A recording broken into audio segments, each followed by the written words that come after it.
बादशाह का सपना। एक रात सोते समय बादशाह अकबर ने यह अजीब सपना देखा कि केवल एक छोड़कर उनके बाकी सभी दांत गिर गए हैं। फिर अगले दिन उन्होंने देश भर के विख्यात ज्योतिषियों व नुजूमियों को बुलावा भेजा और उन्हें अपने सपने के बारे में बताकर उसका मतलब जानना चाहा।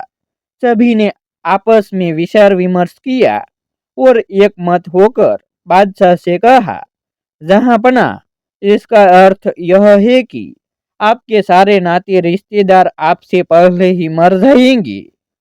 यह सुनकर अकबर को बेहद क्रोध हो गया और उन्होंने सभी ज्योतिषियों को दरबार से चले जाने को कहा।